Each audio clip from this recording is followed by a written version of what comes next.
Greetings. This is a thought piece about driving quantified, statistically valid testing into the early stages of the product cycle. Typically, tests with statistical rigor are done in the deployment stage, like the big web companies have huge A/B testing operations to continually roll out and test new features. But when you look at typical QA, UAT testing before deployment, there's not a lot of statistical studies done there, and certainly even less in the design phase when you're working with paper prototypes and mock-ups and early artifacts. So this is about the concept of using high-res, fully functional HTML, CSS prototypes that can generate statistics and push them into a wide range of repositories and analytical and visual tools. Here we go. Couple caveats about what you're going to see.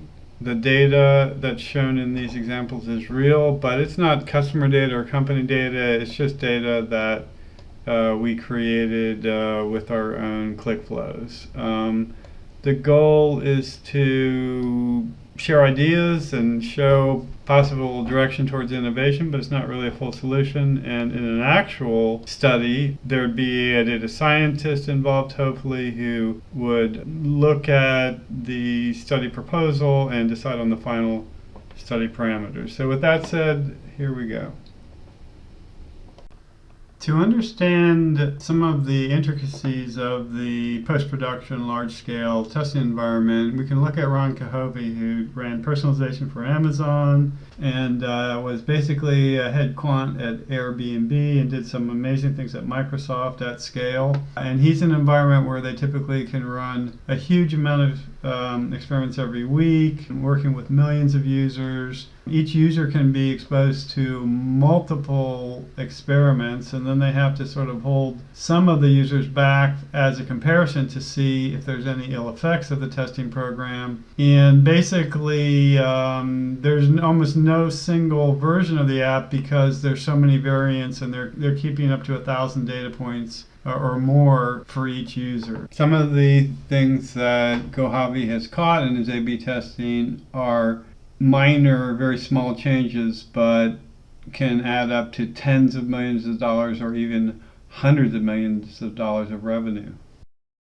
If we wanted to use some of these techniques and approaches for early testing, some of it applies, but a lot of it doesn't. I mean, we obviously don't need this complex megalithic infrastructure. Also, the stats are somewhat different for small n testing, so there's that adjustment that needs to be made. And then in general, the test tools and the platform vendors are sort of chaotic right now, and there's a lot of them.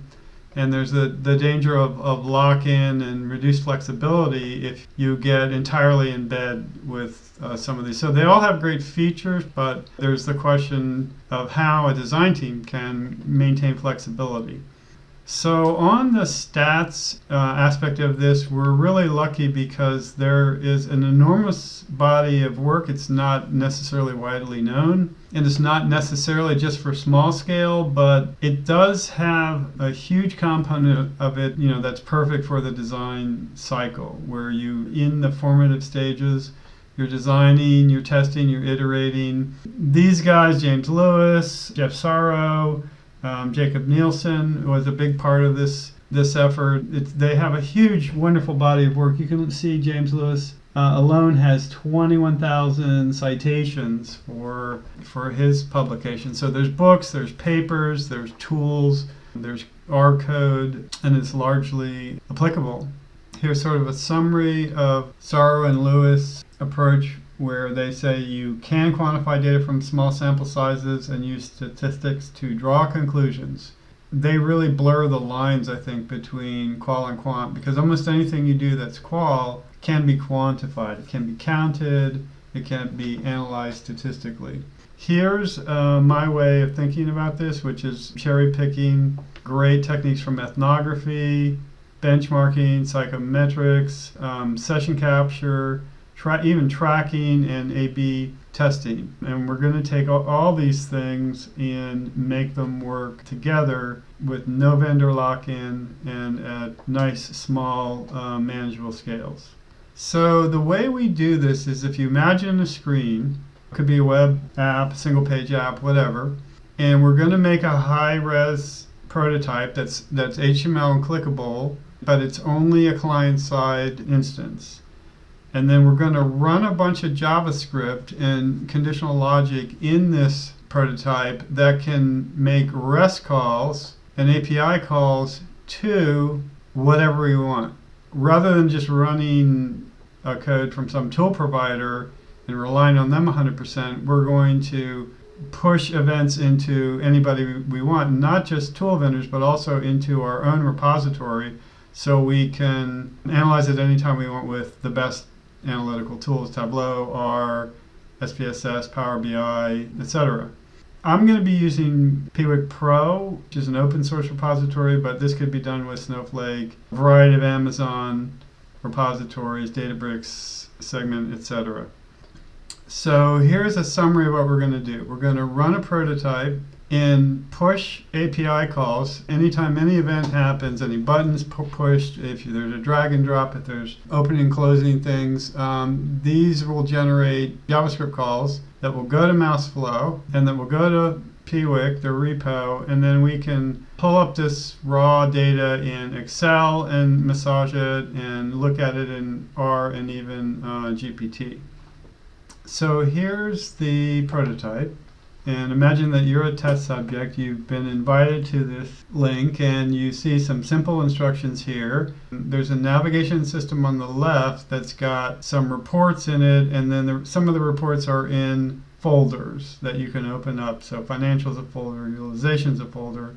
And we want to make a new folder. So create a new folder, name it, add a report to it, and exit. So the user would go into the settings and see that they can add a folder here. They can then name the folder. We'll call it my new folder.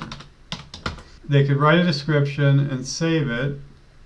And then they get a little message here, drag report. And so they can take, for instance, the savings and risk trend report, drag it into the new folder, and then immediately over here, this popped in, which is your new folder, and whatever you want to, you can drag any arbitrary number of reports into it. And so now we need to exit, and we need to also look at the info. So this would be the description that was part of when we say the folder name. Because of the MouseFlow API calls that are being made as you go through this, it popped up a survey, and I can say, how would you rate the ease of use of this feature on 1 to 7, very difficult, 1 very easy, and I'm going to say, oh, it's about a 2. And then I can close that, and I'm pretty much done.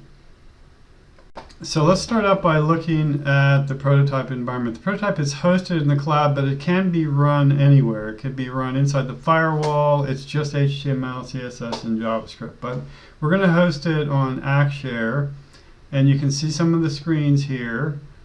And if we go into the advanced area, we can see that there's plugins for this prototype. And if we look at the plugins, we can see the include code. So this is going to load the API interface for MouseFlow, and this one is going to load the API interface for Piwik, which is the repository. So between these two interfaces, we can do capture, we can do surveys, questionnaires, we can push custom events into the repository for later use. So now let's go look at the MouseFlow part of it first. This is a screen full of captures that we've taken with MouseFlow using the JavaScript API and the MouseFlow capture code. And each one of these is a capture session. So let's look at the most recent one, which we just ran. You're going to see that this captured the whole session. So even like when I was talking about giving the instructions. So let's skip past that and see if we can find where I actually start running it. Okay, so here I'm clicking through. This is a double time. Here's where I type it in. It obfuscates the input, although that's a setting that can be changed. And here I'm doing the drag. And here I'm looking at the new folder and closing it and doing my psychometrics. And there we go. And we're done with this session. Mouse flow is great. You can do a lot of very detailed analysis and heat maps, and it's a very broad, deep system. So now let's look at where that data actually went besides mouse flow. It went to Piwik, which is a big, mature, partly open source and partly paid service that captures and does analytics on usability data. So if we go into the reporting section and look at, let's actually look at the debugger, because this is the very latest stuff, and you can see this is a record right here. This is today's date and time, and you can see in chronological order the actual JavaScript calls. So every button click, every mouse drag, everything done in the UI is sent as a custom event from Acture to this repository. So you can see button 1, button 2, an icon click, and I think there's a drag here, and basically just 7 sort of events in a completed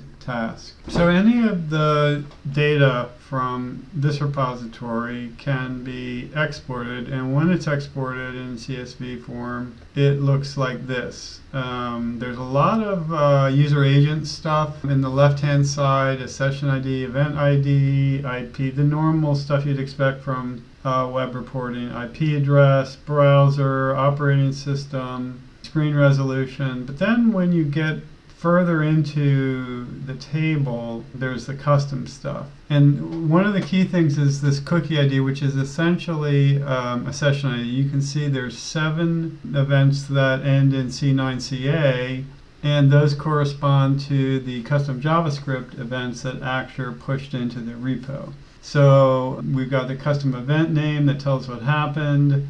And we also have a timestamp right here. And this timestamp was actually generated by the client. It's not dependent on any of the testing infrastructure, and it's just pushed with JavaScript here. And then from this raw log, we can do formulas and roll this stuff up. So that C9CA set of events in one session got rolled into a unique record with the minimum. So it grabs the minimum timestamp and the maximum timestamp in that session and calculates the difference. So this gives us a time on task metric, and then this counts the clicks in that session, and if there's not 7, it flags it as not complete. So this gives us complete and not complete, and then here's the Likert results from the survey. And there's also can be a little A/B testing, which is also done on the client side and just pushed here for analysis. We looked at how the clicks get captured, but we can also look at how the A/B testing works on the client side strictly. So when the user comes in and adds a folder and starts to name it, this click right here creates a random number between 0 and 1 and does the A/B calculation on that. So we're just using the color of this alert as the A/B test, and there have been even more subtle things that made big changes in usability. So let's reload this. Let's just see if the randomization is working. Let's reload it, go back in, save it, and it's yellow. Reload it, go back in, save it, and it's red. And essentially, it's like flipping a coin for the A/B test. And to see how that works behind the scenes, here inside Acture, there's the Save button you're clicking, and you can see over on the right, there's some JavaScript that does the UI work, hides the dialog, and shows the alert. But right here you can see that it's doing creating a random variable. And then the conditional logic down here essentially says that if the value of that random number is greater than 0.5, show the red alert. If not above, you do the yellow. So very simple, straightforward randomization taking place strictly on the client side. So we got our data, we got it into Excel, we crunched it down into one record per user session, and now we get to use some of the wonderful small-scale statistical methods from Sorrow and Lewis. And they have this in-depth textbook on all the methodologies, but they also have a companion for Excel and R, and as part of this companion, they provide R functions that basically support all the methodologies in their system. And they also have tools on their website that do similar things. But let's look at how it works in R. I've moved some of the task times, a set of 28 task times for an A test and a B test, and the Likert ratings and the completion, and move them all in as variables in R. But let's first fire up the functions, and to do that we're just going to find the file. It's called quant.ux functions, and we're just going to source that into R. So it's called quant.ux functions.r. Run that. Didn't like that. Minor detail, it's a string, and so we'll run it, and here they are over on the right. And if you click into any of these, you can actually see the R code that they're providing. Now what I've done is gone through the textbook and just use a lot of the examples there to support my usability test case. So I have this time on task from the prototype that we just saw, just to cherry pick some of what can take place here. Let's actually run all this, set all these variables. So now we have task time is set to this vector, and it has a mean of 57, and then the second one has a mean of 52, and they both have a length of 28. We can run these in just so we have them in the environment, and we can actually run these in, why not? So now we can play with some of these functions. One of the first ones is a confidence interval, and since we have over 25 roughly, we have 28, we can use this median-based confidence interval. So we'll run in the centrality and length, and then try out this function with a 95%, and that gets us a median of 54.26, upper 63, lower 46, which sounds pretty good because our benchmark that was, these are in seconds, we expected users to finish somewhere around 60 seconds would be good. So if that was a smaller sample, there's a function here for doing it with log and geometric mean. We also have a function to compare our task time a vector to the benchmark. So if we run that, this is done with a log conversion because of the skewing of the time task data, and we see our median again, the 54.26, geometric mean, and the probability of exceeding is pretty low, 0.05, and the probability of being below, which is good in this case, lower task times, is 0.94. In addition to the looking at the probabilities around the benchmark, we can look at a A/B comparison for the two task times vectors that we had.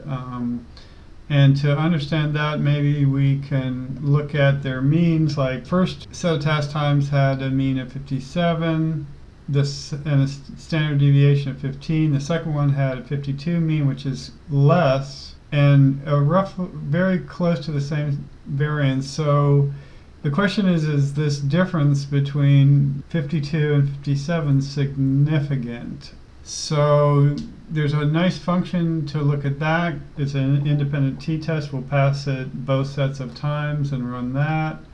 And what we get is that the difference is around 4.58, and the confidence interval around that goes down to -3 and up to 13. And so that's straddling 0. That might not be a significant difference between those two. But let's look at all these things in visualizations, and that will help.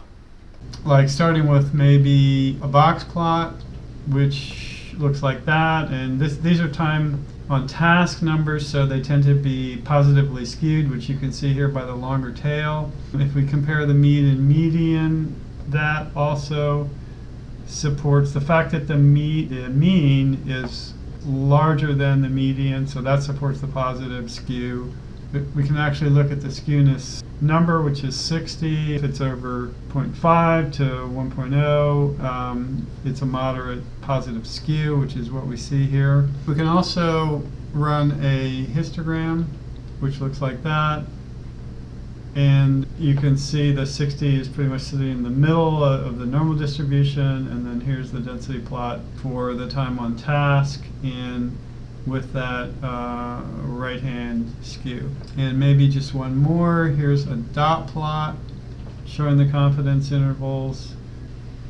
Load that library, and now run this, and the dot plot looks like this. And I think this supports what came out of those functions, 43 and 60, or maybe 46 and 63. And if we go back and look at what these confidence here, there's sort of some correlation there. We see the 46 there, the 63 there.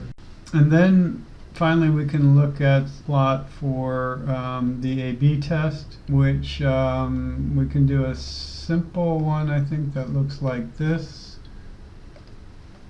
So we see that difference between the means less than 5, and then we see the straddling confidence intervals. And I think I did one more view of this that has the distribution, and that looks like this. So there's the density plot of the difference between the means, the sampling distribution, and you see 0 here, and the lower and the upper. So that sort of confirms what we got when we ran the magic function.